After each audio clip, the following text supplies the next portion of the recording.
This is a sandwich shop. It makes $1,000 a day. Just a shop, a register, and a guy making sandwiches. Give it 3 minutes, though, and we're going to turn it into Wall Street. The owner wants to open a second location and needs $20,000. Instead of a bank loan, he does something stranger. He prints 100 paper slips, each a tiny piece of ownership in the shop, and sells 20 of them for $1,000 each. You buy one. Congratulations, you now own a piece of a sandwich shop. We just created a stock.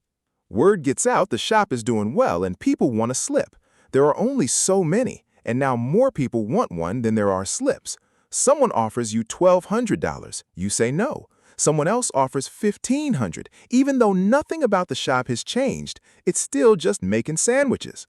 But now there's a guy in the parking lot holding up a cardboard sign with a price on it, updating it every few minutes and sweating. He doesn't work here and nobody asked him to. We just created a market. Then people stop asking what the shop is worth today and start asking what it'll be worth next year.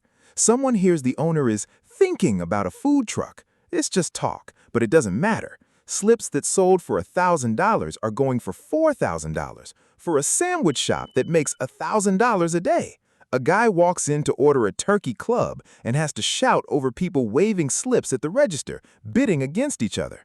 The cashier hands him his sandwich like none of this is happening, because to her, it isn't. We just created a price bubble. Then the shop posts its actual numbers. Profit is up. But everyone had been expecting something bigger, and bigger never showed up. The price falls fast, not because the shop failed, but because people had paid for a future that never came. $4,000, then $3,000, then $1,800. The guy with the cardboard sign is quietly erasing numbers now, not looking at anyone.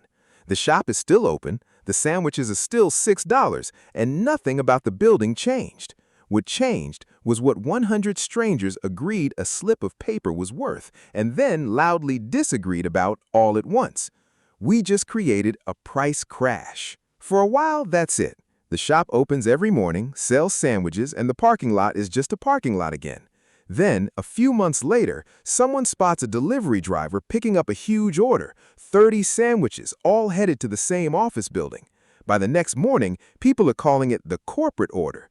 The word is a big office down the street is going to order lunch every week from now on, meaning steady new money every day going forward. Nobody confirmed it. Nobody asked the owner. A guess was enough. If the shop really is about to make more money every week, a slip of it is worth more too. People start picturing a bigger shop, a second register, a line out the door, and pay extra for a slip today, betting on the bigger shop they think is coming. Slips that had settled back to $1,000 start climbing again.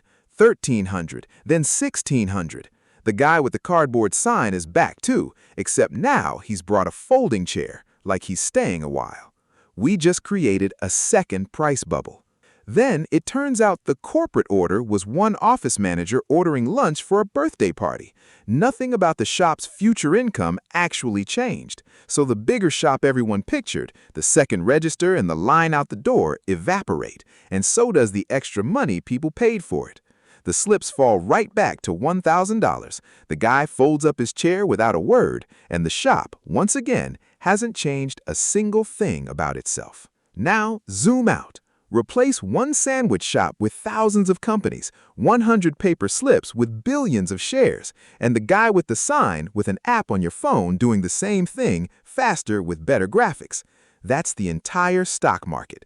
One ordinary sandwich shop and a bunch of strangers arguing over what it's worth over and over for reasons that keep getting dumber.